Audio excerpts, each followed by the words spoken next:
Dr. Corby always gets nervous before a dig. Commander Pelia is very comfortable in front of the camera. And Spock and Lieutenant La'an have an agreement to not have labels or complicated expectations, just fun times. Hello, everybody, and welcome to The Seventh Rule with Sirach Lofton. Hello, hello. My name is Ryan T. Huskin. Today we're doing a review of Star Trek Strange New Worlds, Season 3, Episode 5, Through the Lens of Time, written by Onitra Johnson and Davy Perez, directed by Andy Armaganian. We have a very special guest. Can't believe it. We are so lucky. Executive producer and writer, Davy Perez. How are you? I'm good. Thanks for having me. It's a treat to be here. Thanks, guys. It's our pleasure. We also want to give a very special thanks to Dave Gregory and Chris Garris for sponsoring this episode and this season. Thank you so much, guys. You picked some really good episodes here. So, Davey, welcome back to the show. So cool having you again. It's so cool having Strange New Worlds in our lives back again. Yeah. How are you today? How is everything? I'm good. I'm doing well. Everything is great. I'm excited, like you, to see it out there for everyone to watch, and things are good. Yeah, I'm grateful to be here again, talking to you and hearing your thoughts, and me maybe revealing a couple things and seeing how you feel about that. Ooh. Well, I'm going to say I love this episode. We'll start with that. But I want to before we get into the episode and some of the creative things that you put in here, I wanted to ask you about the time. Because that was one question we have as a viewer. Just like, it's been so long since season 2 and 3. The gap in there was so long. And for us as a viewer, it took me a while to get the wheels back rolling on this show. I feel like I'm in now, around the 5th episode. I feel like, okay, now I've got my steam back. But can you talk about that gap in time and what that did to the momentum of the show? Oh, sure. Well, I mean, I got to kind of go into my memory. It's been that long ago, right? Yeah, right. The room started almost 2-3 years ago. It was going for a while, and then the strike happened, and then we were down for the strike, which was a lot longer than we thought. Yeah. And then if I remember correctly, it was like we started the room in 1 October, went on strike in like April, and then the room came back in the next October. So Wow. When we came back, I want to say we already had about at least 5 or 6. This one was written, and I believe a version of 6 was either being worked on or at a draft of, and that's kind of, coming back from the strike, we had like a little bit more than half the season written, nothing shot, because we didn't go into production until after the strike was settled. And then it was like off to the races. Like we had to kind of, so right away you're a year behind, just off top. Well, yeah, with timing, right? With being able to deliver for the audience. There's just a year of we couldn't shoot it, right? Or couldn't work on it. And then we were immediately just sort of lights on, working on that, revising some things. Like with anything, there's something that felt right 12 months ago doesn't feel like it's right at the current time. So story adjustments were being made. Some ideas that were great ideas maybe got put to the side, and some new ideas came on. And then like once we started production, I think it just felt like home, and it felt like that machine again, and we all kind of like found our groove, I think. Yeah, and then like you blink and it's June and everything's in the can, but then you still have to post, and you still have that whole process of getting it. So I actually want to say that this was probably ready for some time, but then there's the scheduling of it, which I have nothing to do with, and nobody other than the overlords at Paramount know the secret recipe for that. And so there's a little bit of that as well. Us, the creators, we're always dying to put it out there as soon as possible, and we want the audience to enjoy it and experience it. But they know how they do their business, and then they decide when it comes and what's the best for the show on that level. But all in all, it feels weird to be talking about it, knowing Right, that so many years 2 years yeah, later, like yeah. Yeah. this was shot, Yeah. a little more than a year ago, written, a year before that, tweaked along the way, but like Mhm. it's been a long time coming, and I'm just hoping that when it is received, that it does pay off people's anticipation.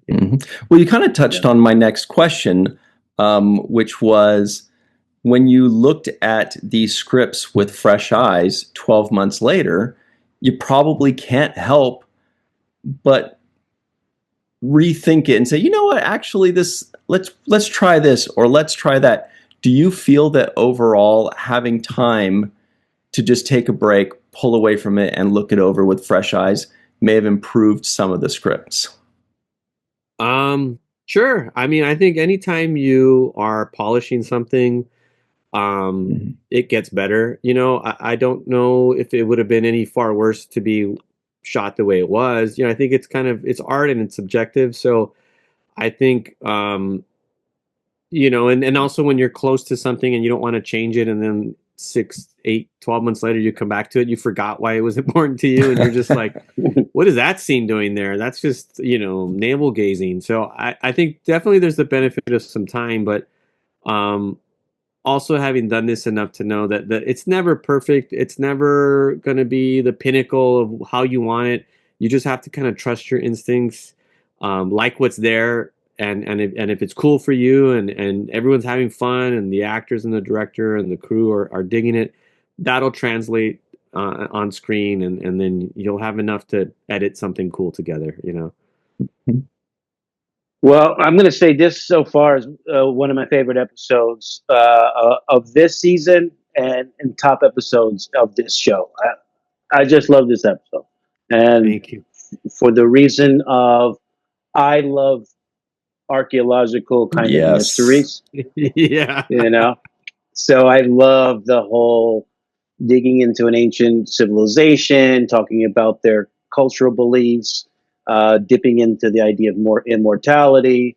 There was a little All Indiana yeah, Jones or Raiders of the Lost Ark in there, Oh, wasn't there? 1,000%. I mean, Indiana Jones, Ancient Alien, Astronaut Theory. Yep.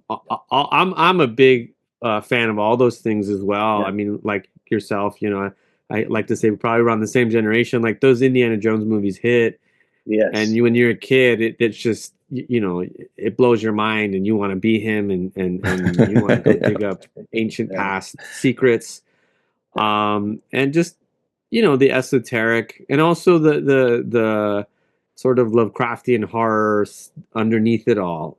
So I was just having a lot of fun with a lot of those kind of tropes. And Sirach, sorry, I kind of jumped on what you were saying, but Yeah.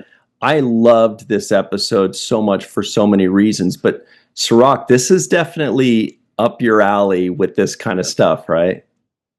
Yeah, because one of the things that we talked about in the class that we had at Stanford was world building.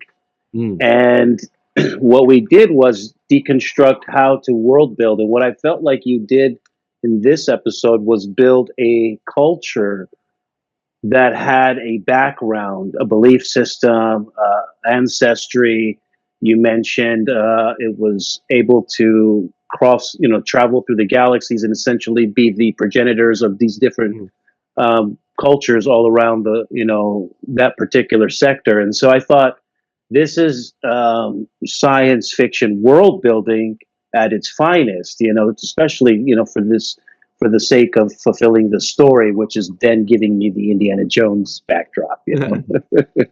Well, thank you. And I think a lot of what I lean on is like the parallel myth theories, and that's very useful when you're trying to world build quickly, and not to start a classroom about it, but the idea that every culture has a myth about the flood, and so that there's this parallel idea that somewhere in our past something like that must have happened, and everyone has a different story about it. And the same could be said about the Messiah figure, and all these different kind of like ingrained Parallels, sort of yeah. ideas that we all resonate. And so I kind of start there, and then it's like, what is the alien culture's version of that, and what's parallel and what's unique, and especially like, you know, very fascinated with like the eyes getting blown out, and so like what's ocular, and I kind of started also thinking of those kinds of things along the way. So I you know, it's just a combination of all that stuff, and then you kind of just have fun with it, you know.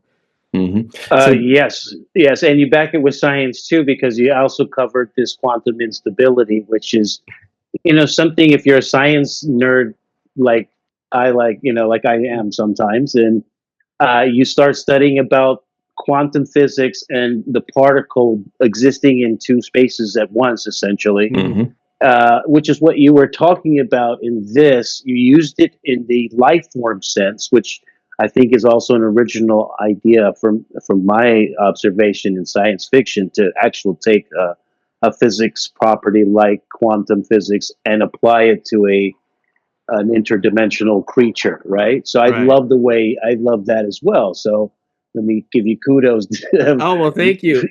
We have a science expert, Erin McDonald, that helps us with a lot of the like actual science of stuff. Yeah. And you know, she'll explain something like she'll talk about the, you know, quantum entanglements, or the, you know, all of the causal theories and things, and then we'll just magic them up, and we'll be like, cool, we're going to use that bit of science, and we're going to just take it to the left a little bit, and I think we were talking about this one, like we wanted an escape room, and we wanted like a new version of like the impossible escape, or the maze, and so I want to say Aaron really helped us out with some of those ideas, and then like the multi-dimensional being, I just like something about that like resonated with me, and then it opened up a whole other, oh well, now I know how to write this creature a little bit more, and what it does, and how it, you know, it needs a physical body kind of to really kind of ground itself on one plane, and that's why it kind of jumped into that one ensign. Yeah, it was fun. It was fun to I mean, honestly, it was hard as well. It was like, I can remember there was just a lot of back and forth and tracking and and changing, and but finally getting it right was very satisfying, you know. Yeah, you know, sorry, I was just going to say, go ahead. Right. No, I was just going to ask you about that. You mentioned before we hit record that, you know, you're kind of you kind of enjoy writing for the darker side of things. You kind of have like a little bit of a darker, you know, some writers may be more comedic, or some might go for the action, and you want to go in depth, you know, history, philosophy, you know, archaeology, that kind of stuff. Can you just talk about kind of the yin and yang there, like where sometimes you might go a little too far and they go, this is still Star Trek, bro, you got to keep it a little bit on the light, or if, you know, or on the other side of things where you say, hey, can we add some depth to this? You know, can you talk about that a bit? Yeah, I mean, I think the it's a vast universe, right? And Trek has a lot of facets to it, and I think, you know, the Mabenga episode from season 2, Under the Cloak of War, was probably pushing the darkest edge of, you know, saying that one of our beloved legacy characters possibly vigilanted and killed a war criminal. Was There was a lot of conversation about around that, but for the most part, you know, because we do tell the very fun light stories and we have a lot of fun, that gives us the room to go and tell these dark stories and these psychological stories and the PTSD stories. And so, yeah, I think I'm definitely an agitator for, like, I want something deeper going on here. Often to the point where they're like, they can't just be dark for dark's sake. Like, there's, you know, and so I'm pushed to, like, if you're going to do something horror, or if you're going to do something, you know, very dark, like what's the story purpose? What's the character purpose there? Not just because it's a cool shock thing. And, yeah, and then I will push to say, you know, what's the moral here? What's the human moral here? What's the, you know, parable? Like, that's what I always like to ask myself. What is the parable we're telling? Like, what is the audience going to take away from this? Like, if they watch this and they laugh, that's cool. But like, what are we trying to say under that? You know what I mean? Yeah, I mean, Deep Space Nine is known as a dark show, and I think that's what makes it, good, because they wasn't so fluffy and lovey-dovey. There were moments of levity, but there was a very undercurrent of seriousness, and that's another thing that I love about this episode. And I'll tell you what I think, specifically scene-wise, that I thought was exceptionally well acted and well written. So it was a combination of the both, and there were very small moments, but when Mbenga is with Nurse Gamble, and Nurse Gamble mentions that, what does he say? Something about, he talks about Rakia, and he brings up that moment, right? I was like, holy, like just the line was freaky by itself, right? I was like, oh, thank you. It brought chills to me, because I'm like, I know what he's thinking. Like, how do you know about this? And this is scary. It was scary. I mean, that's Exorcist, right? That's like that's when I wanted to tell that horror story, and also for that, for Mbenga as a character who's kind of at this phase trying to sort of pretend that the darkness is behind him, maybe, or believe that the darkness is behind him, for this entity to then say, you've got some unresolved stuff, you know what I mean? And to bring up this daughter of his, it's chilling. And Chris Myers, who played Ensign Gamble, like knocked that out of the park, right? And his transition from, we introduced him, I believe it was episode 2, and we kind of gave him some fun things, and you kind of fall in love with him. You think, oh, he's the regular that they're bringing on, and I like him. And then this happens, and you're just like, whoa, okay. Yeah. And again, it's like, if you're going to do horror, what's it? How does that land on the characters? How's that? And again, and he lands definitely on Mbenga and even on some of the others, Well, Mbenga's trying not to kill him the whole time. He's basically trying to get, find that the guy he loves, the innocence inside of that person. But that guy's kind of gone. Another moment too that I just thought well written, well performed. It doesn't take many lines to do something that's great to me. But when Pike looks at Captain, what's her name? His girl. Patel. Patel. Yeah. When he looks at her and he says, "Marie, it's me," and she does like a look like she doesn't know him, and he has a look on his face like, holy shit. Like, how am I going to deal with this? I don't even know who this person is. That was so good. That moment right there, well acted, well written, the pausing, the timing, well directed. To Andy's point, but just I felt like you hit such deep emotional tones in those moments. Well. I mean, I have to give a lot of love to the director and the actors for that, because that's a moment you put in the script, and you're just like, this could be good or this could not be good. I don't know, until you see it on his legs, right?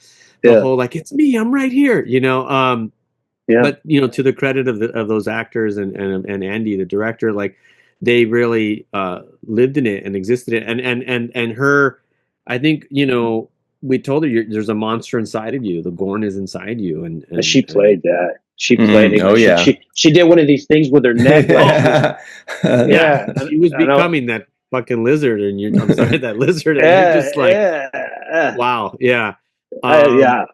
And that's when Pike's like, he's rethinking. He's like, into that. If I'm Pike, I'm like, I don't know about this marriage. Yeah, he's like, he's having second thoughts for sure. He's definitely thinking prenup. There was another moment there that was really delivered well. Because like you said, you could write something and you think it's great, but you also need the execution for it to really work. And it was when Mbenga was talking with Gamble, and he was saying, you need more tests. He told him your brain is dead. And Gamble's like, what does that mean? He kind of starts freaking out. I said, like I said, you need more tests. And I feel like the audience was saying it with him. When he said, like I said, we're all thinking, you need more tests. Yeah. It was just, it's beautiful to see the two of them together working like that. Right, because you want to see the reason why they get along, and the reason why they like each other, and also like from a TV standpoint, like it's the medical mystery, right? Oh, this story is the medical mystery story, right? And we're used to that, and so to kind of like bait and switch a little bit, like, oh, they're going to be dealing with this medical mystery that is, oh my God, this is not that. This is something totally different, and what's happening now.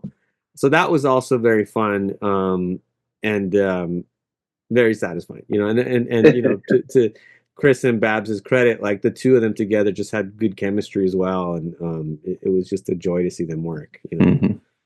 Well, to be honest with you, I tell Ryan his brain is dead all the time, but we still run into. We need more tests, and he's right too.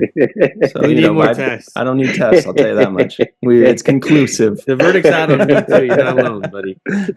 Can I ask you about this character Pelia? Because we don't get. She's not there all the time. We get her sometimes, and you got her, and I thought she was used probably the best I've seen her in any episode, just because she was just perfect. She hit all the right tones, in my opinion, and the flirtation and the playing to the camera on the documentary. I mean, can you talk a little bit about how she brought that to life as well? Absolutely. I mean, for me, it was, if the character that's wacky or funny, or that's used to sort of being the comic relief, if they're scared, then I'm scared, right? And so that was the idea of, like, let's take the character who everyone's going to always kind of feel good about or feel good around, and make them a little worried and dark, and have them have a warning. And so, it was a little bit of like having her be fun. And, I have to Akiva's credit, like, I think he's a little bit of the paleo whisperer. Like, he knows Carol, and B, like, he just knows that character very well. And so a lot of the specificities, like, kind of him and from him, and he's the one who kind of said, like, make her more plain to the camera, and like, and the speech, I wish I could take credit for all of that, but, like, Akiva really came in and wrote some of that with me. And so it is just our whole cast is amazing, and so you have, like, all these tools and toys to play with, and so and it is like, some people, like, the audience is kind of expecting certain things from certain characters, so it's always fun to give them a different shade, to give them a different flavor that they haven't seen. And I think this was a chance for us to give you a different flavor of Pelia. Yeah, look, I want to just say again, I love this episode. It had too many moments for me that I found myself chuckling out loud, and then feeling fearful, like you said, when Pelia kind of had that moment where she's like, this is something that's ancient and we need to deal with it. I was like, because Pelia is kind of like the Guinan of this show, right? She's the person who's lived the longest and has the most wisdom, and so I feel like, when she says something, she's talking 500 years worth of data that she's collected, right? Like thousands of years, right? Right. I mean, I don't know if we've ever explained it in show, but at least for us, the creatives, like, we see her, as old as the Garden of Eden, if not more. Like, she is proto-human, like, and so, for her to say, this is bad and I don't like this, and this is something I've never seen before, I just feel it, like, you're going to listen, Mm-hmm. Yes. In this episode, I actually just realized something that maybe I should have realized a long time ago. I kind of felt her as a Guinan character, right? Somebody that has this older ancient wisdom, that has some traits that are kind of unexplainable. She just kind of knows things that the rest of us don't know because of her infinite years and infinite wisdom. So I really liked, it's almost like a superpower of hers, just nobody really fully understands her. Well, why she knows the things that she knows, but she brings an element that nobody else brings on the show. And I think with there's a version too where she herself doesn't necessarily know, right? Like, she might be a mystery unto herself even, and that's what's kind of fun too. And I think that's kind of it's like she's forgotten more than we could ever know. You know what I mean? And that idea of writing her that way is very fun. She said, anything you want to see in engineering, anything. Anything, right. Like, you could just the way she plays it too. You could just see her like 1920s Hollywood, and you're like, that person was there when movies started, right? Yes. What gave me the biggest reaction We only have you for a couple more minutes. Sorry, Davey, but I want to just jump in really quickly and say there was a point that gave me the biggest reaction because it just kind of came out of nowhere to me.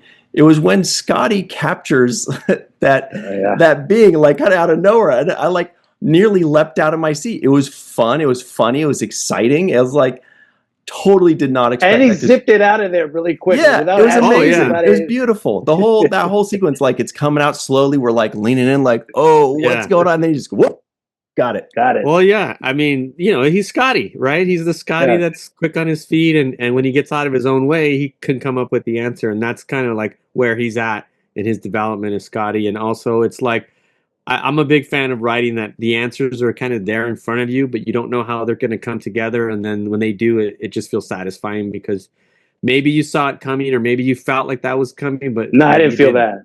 I didn't feel that. I was like, wait a minute, that's a Ghostbusters moment. I loved it. Yeah, Ghostbusters. Yeah, totally. That's the first thing I said that out loud too. I was like, it's Ghostbusters. I was like, just give me a Ghostbusters moment. I'm like, you hit all the favorite movies on this. And lastly, because I know we only have you for a little bit, but the Nurse Chapel Spock stuff was also fantastic. The whole Spock, saying I'm going to stay on board, and and then he says I have a solution for this, and here comes Gamble, and Gamble's like, I just walked into something, didn't I? It was just fancy. It was just perfect. You hit so many notes, David. I just want to say, well, thank you. That was like I wanted, this is something I kind of learned in my Supernatural days. It's like you get the audience to laugh, you get them a little loose, and then you scare them, right? Because you want to feel safe, you want to feel fun.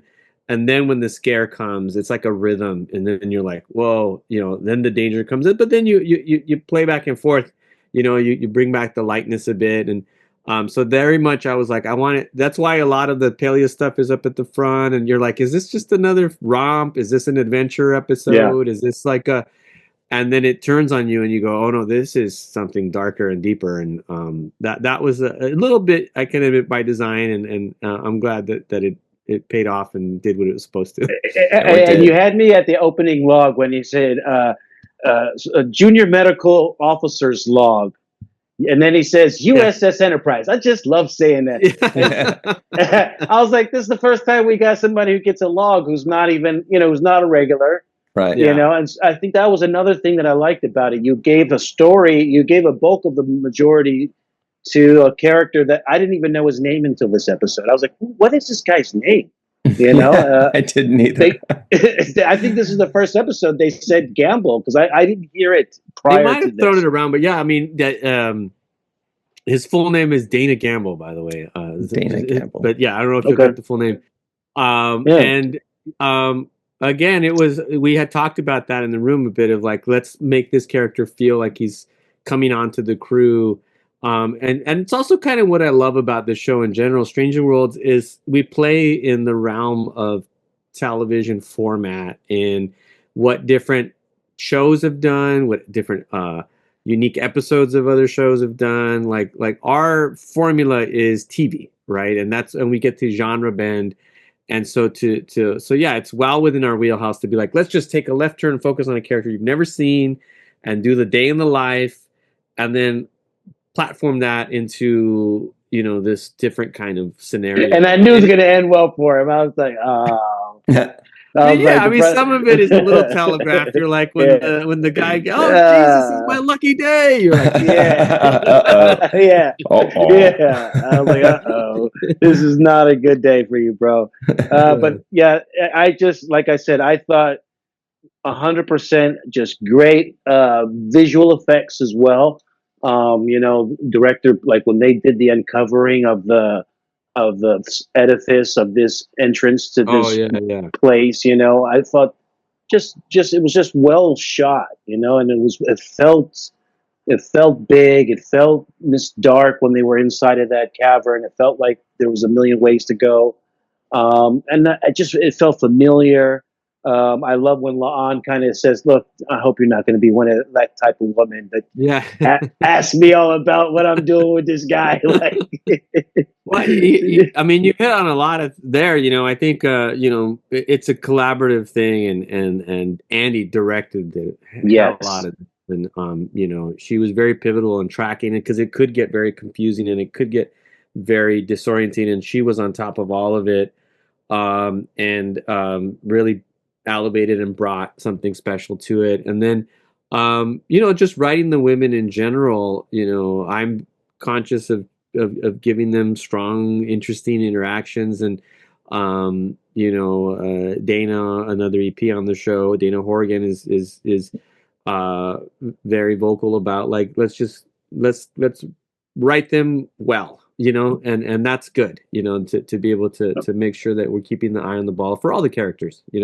characters of color, for the captain, for everyone. Everyone should have a very cool and interesting point to being in the scene or in an episode. They had moments, man. Even Ortega's brother, when he was like, "I think the camera's on us because it's sensing we're hot," or something. Something about yeah. That line must be focusing on us. Yeah. Yes. His cheesy pickup lines, like they pick it was up the great heat. though. Yeah. It was just it, man. He's trying, he's got to validate. There, and he's like, just to validate what you're saying, Davey. Actually, I caught myself in this particular episode midway through it, just thinking that I like every single character. There is not one character that I don't feel strongly positively about, which is really hard to do. We're only 25 episodes into a show, and it's a fairly big cast.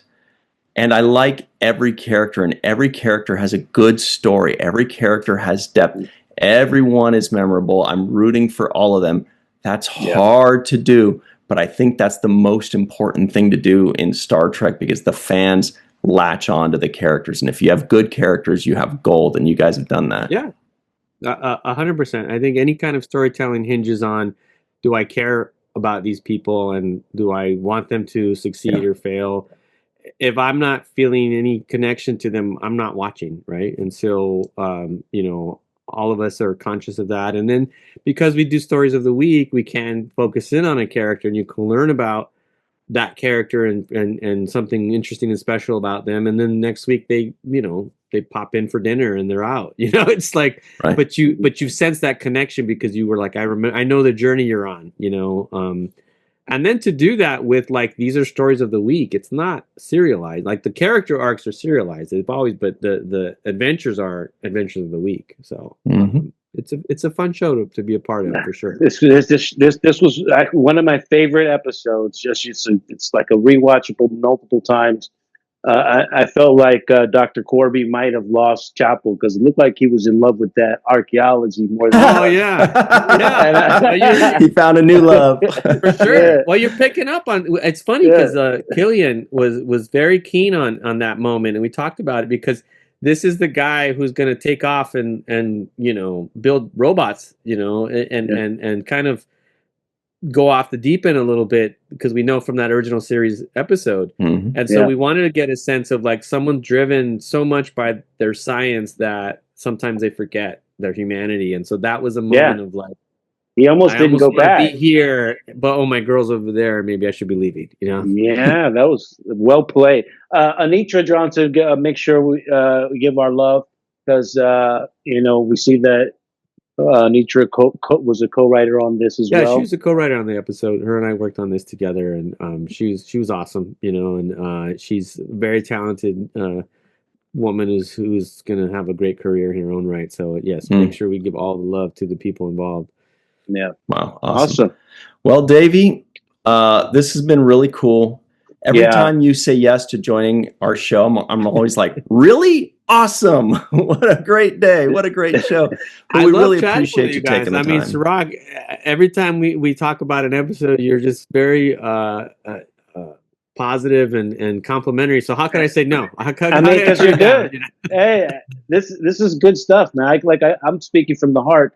I love the way you write. I love your episodes. I love the way you have a feel for the characters and storytelling. I think just you have all of the elements of a great writer, great showrunner, great producer, and I'm look forward to being a big fan of yours for years to come.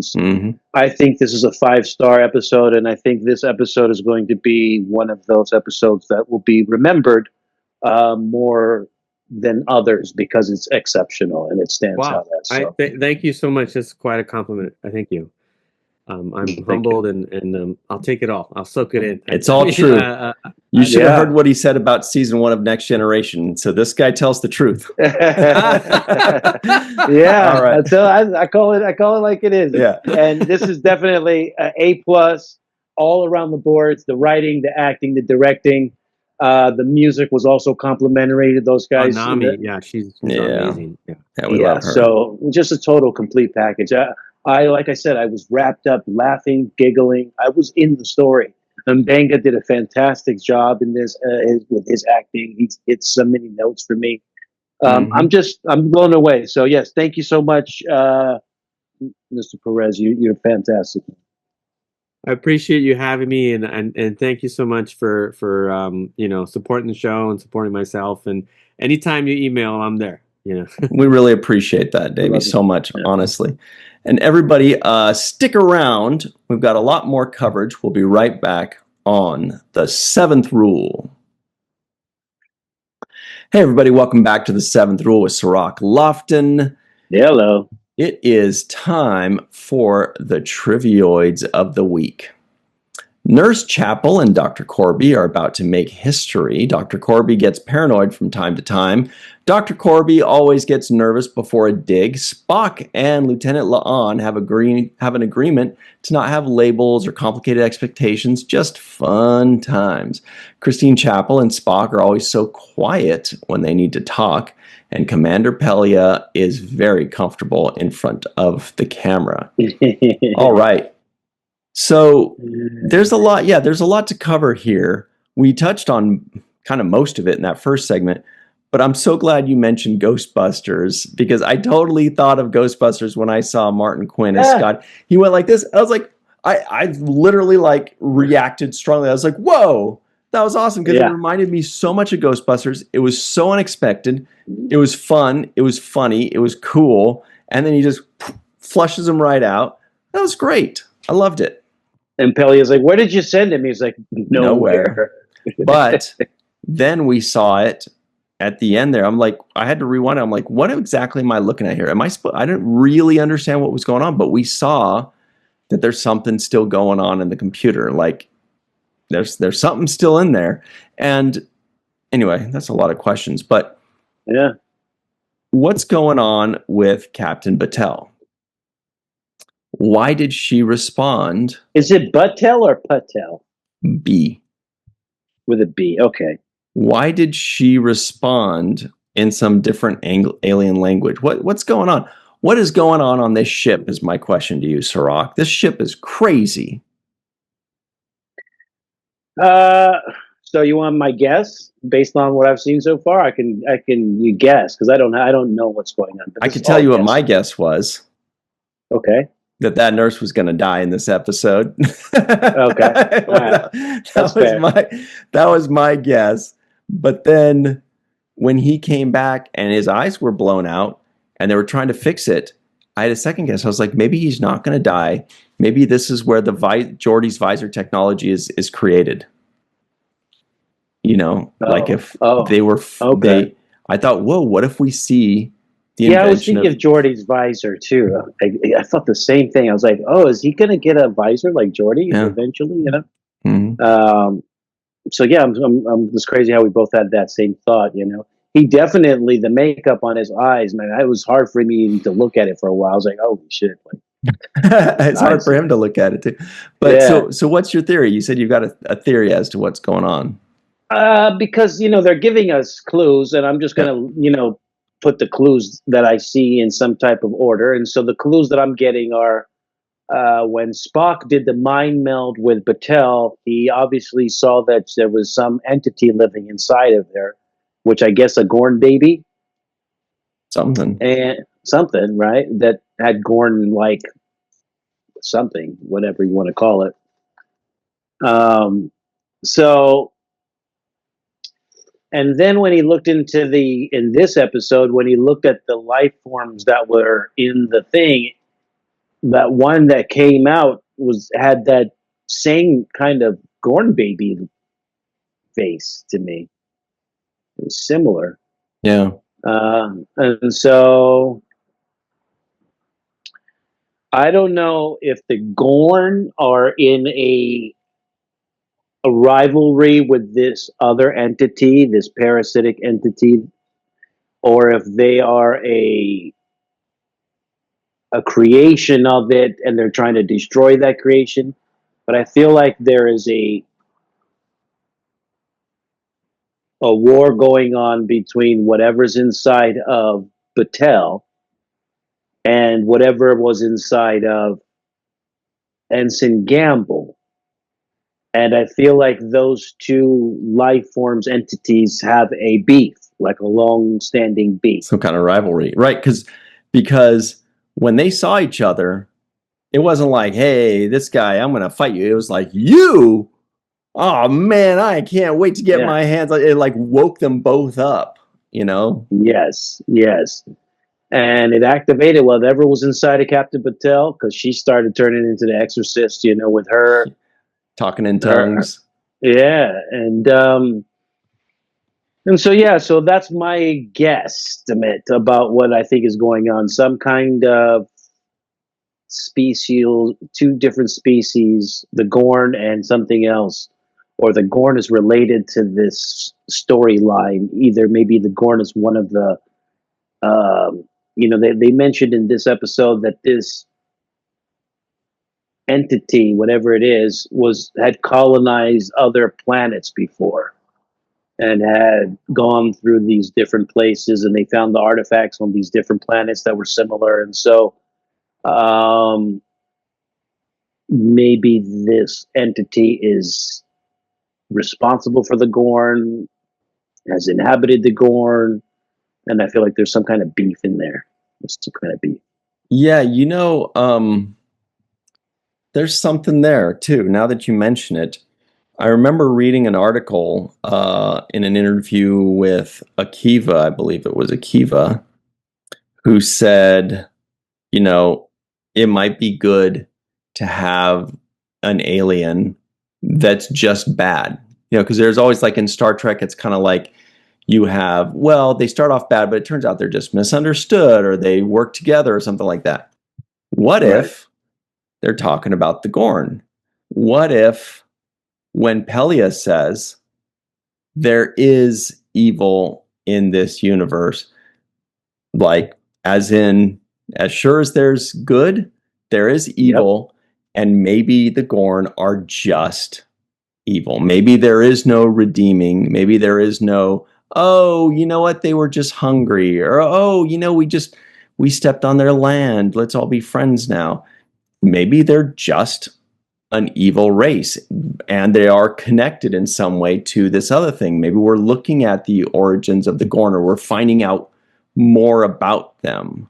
Maybe they're this ancient thing, like alligators or sharks that have been survived through dinosaur ages and things like that, Right. So maybe there's something there. Maybe there's a connection there.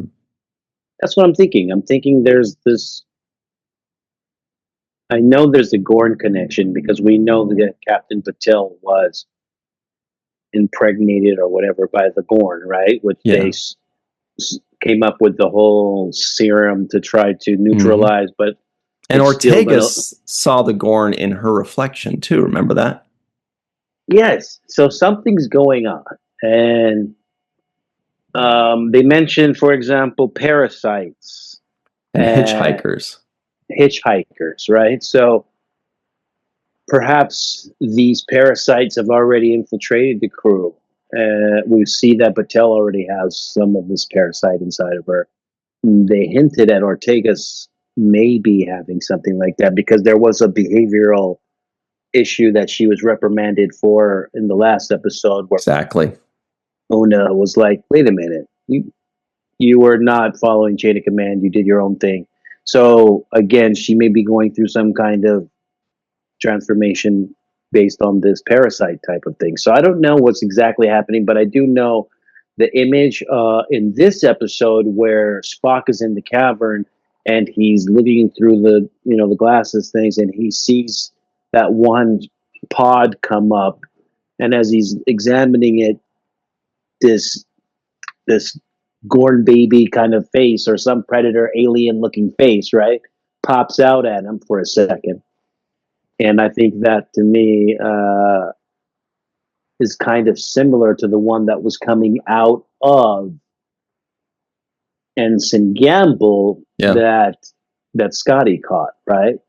So What if we're looking at like an exorcism, possession type of Gorn is like almost like the Trill to some degree.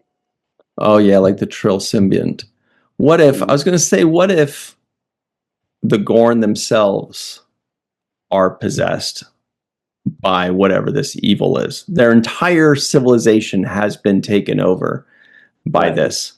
What if that's what that is? But then the entity that was coming out wouldn't look kind of gorny, right? I mean, it looked gorny. I didn't get a good look at it, but it looked a little gorny to you, right?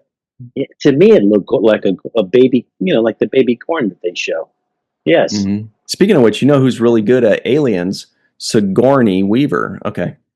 So she would know. She would know the answer. Yeah, she would know. But yeah, I mean, so that's my thing. I'm not sure where exactly they're going, but what I do sense is that I think Pike is he's falling out of love with Patel.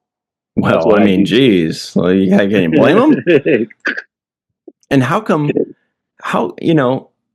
Why didn't Mbenga say, by the way, guys, I just want to let you know that Patel completely lost her mind, started speaking in tongues, and went totally nuts on this incident and battled it out. Nobody's concerned that she's possessed. Nobody's concerned that, like, what's going on? Why are they just like, oh, just that's, she was just hungry. She gets hangry sometimes. Didn't she push Mbenga? Wasn't she the one that pushed Mbenga, or was it Gamble? I don't remember. It was Spock, I think, that pushed Mbenga. No, because Mbenga went flying through the window. Well, Gamble did too, and then she hit Spock, or she did something less to Spock. Yeah, you're right. Okay. But yeah, so there's a lot going on here, and we'll probably find out by the end of this season, which is great because they're great at doing this, where each episode is its individual episode, but there's a little string of a mystery going through it all. Yeah, Pike goes to, he lays down with Captain Patel at night, and she says to him, "I'm horny," and he says, "Oh, really?" And she says, "No, I'm gorny." Yeah, I'm gorny. Gorny. But look, I did get some laughs, and of course, Pelia was funny. Yes. Spock, I'm starting to really, really, really appreciate Ethan Peck's acting as Spock, because it's so easy for people to say, what's so hard about acting emotionless? What's so hard about being flavorless? What's so hard about not really doing anything, with physicality or whatever? I'm saying exactly, I'm agreeing with you 100%. And I realized that I felt like I almost realized that this episode, where I thought to myself, he's doing Spock almost as good as Leonard Nimoy. And that's hard to, it's hard to say, because Leonard Nimoy is fantastic as Spock. Obviously, it's his great character he essentially created himself. Yeah. But his take on it is, it makes me, there's no question where I don't believe he's Spock. Like, I totally sold on him as Spock. There's no like, well, he's not like Spock. Spock would have done this. No, he's sold me on Spock. There was a moment when he was in the elevator, and Nurse Chapel's walking up. He's got his hands behind his back, and he sees her, and he does a step to the side. You saw that, where he's just like, he's giving space for her, but it was a Spock step to the side. It wasn't like, you know what I mean? It was like, I don't, you know what I mean? It was an awkward moment step to the side. And then she says, "Oh God, why are we always not talking when we're supposed to talk?" And he says, he looks at her and he's like, "Is there something to discuss?" And I started laughing. I'm like, this dude is so oblivious. Yeah, oh, Or yeah.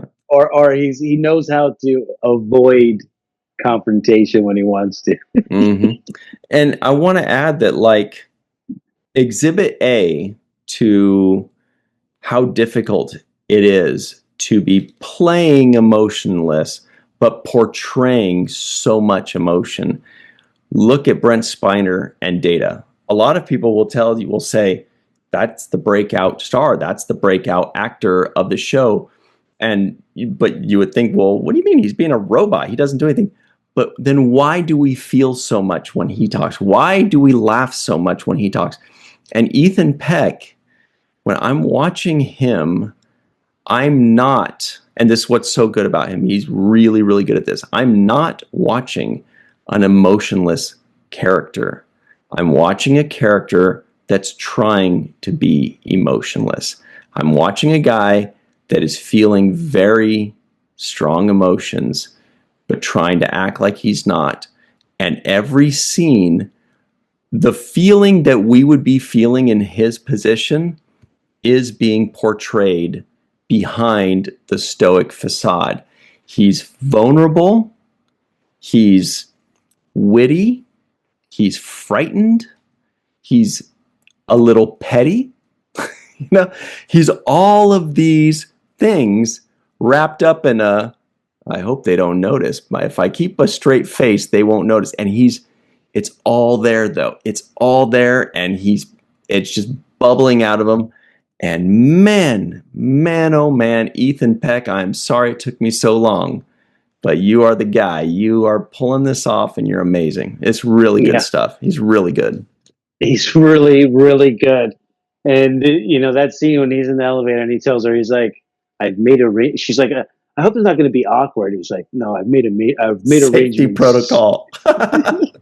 And then in comes walking Ensign Campbell, and the look on his face is like, this works perfectly. Like, this guy's standing there, he's in the buffer zone, right? And it was like he was so satisfied without Yes. saying it. I'm satisfied. It was just like a look of, yes, this will work if I just get this blocker right here. Yeah. In his mind, he's going, there we go. All good. I got this. Exactly. Oh, so I thought that was just great writing, great acting. I'm super impressed of him by his work. Me too. Ethan is fantastic, and this whole cast, like Mbenga, when he does his moments of, like first he was super pleased with Ensign Gamble, right? But then you could see that as he was moving along towards the thing, he was building skepticism, but he was trying to give him the benefit of the doubt. And, even at that moment when he was trying to convince him to drop the gun, when Pelia killed him from the back, he was still playing the note of, there's salvation for you, brother. Just, it's okay. It's all right. I'm here. It's me, and so I love the way he plays his role. Every character has grown on me to just such a great degree. Scotty, I just want to see more Scotty. He just gets these these brief moments. He's kind of like O'Brien, where it's like you just got a little bit, but you're like, oh, I like this guy. Give me more of that stuff. Yeah. And so I mean, this whole cast, La'an, when she kind of played, she plays the lead when she needs to be the lead in an episode, but she also knows how to be the complementary piece when she needs to be. And for example, in this episode, when she's part of the away team, it was Nurse Chapel that actually was the kind of lead of the away team, even though La'an would be the ranking member, maybe Spock would be. And Spock was the top science officer there. Yeah, right. But you're right. But Nurse Chapel was kind of like, this is my gig right here. I'm the expert here. Right. And what I liked about La'an is she helped complement that. And, she had a great moment too. Like I told Davey, when she tells Nurse Chapel, like, "Oh God, don't be one of those kind of women that, she's like, we don't have a label. We're just friends, and we're going to enjoy each other, whatever it was." Sure. I'm sure that'll stick. I mean, you could see that Spock's going to be in a love triangle very soon, because I don't see Corby lasting for some reason. Maybe I'm wrong. Maybe he runs off with her. But well, we do see him in the original series, so there's definitely something there. But okay. But yeah, exactly what goes on in the next 5 years between now and then, we don't know. Killian is the actor's name. Because it looks to me like, and get me if I'm wrong, or correct me, but it looks like Chapel still has feelings for Spock. How could she not? She loves Spock. Man, yeah. Hunky Spock, of course. Especially when she was asking La'an about that. She's like, so, what's up with you and Spock? And she's like, oh, God, don't be like, she's like, no. I think it's great. I was just talking about like your dance classes and stuff. Like that's so good. It's such good writing, because there's all that juicy subtext in there that we all know. It's not well hidden. It's right there for all of us to enjoy and chew on. Really good stuff. Very human, very real. Loved it. Mm-hmm.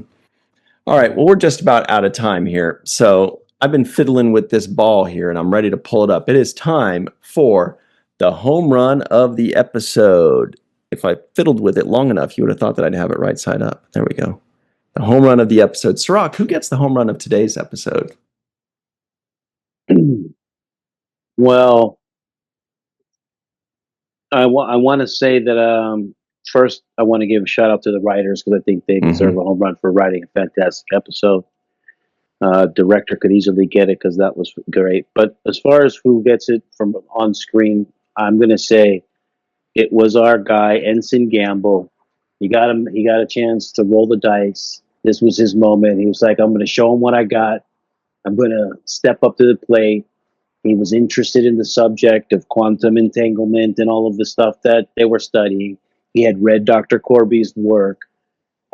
We got to know more about him in this episode than any previous one. We actually, I think for the first time, got his name.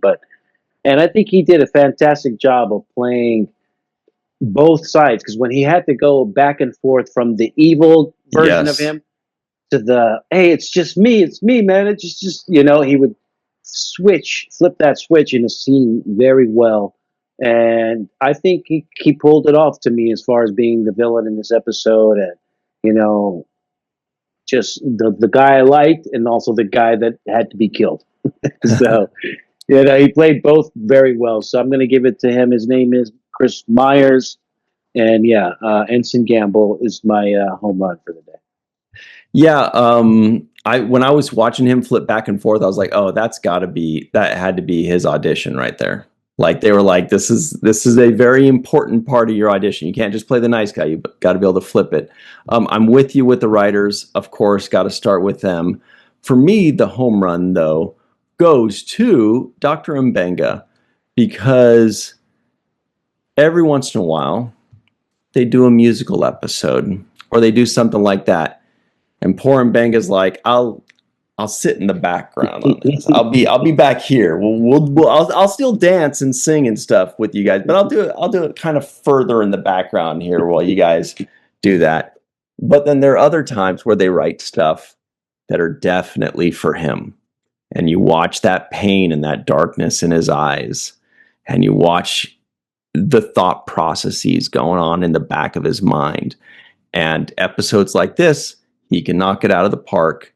And you went with the mentee, I went with the mentor, but it was definitely that storyline with the two of them. So great stuff. Home run of the day for me. Also, here's some other people that are our mentors in some way.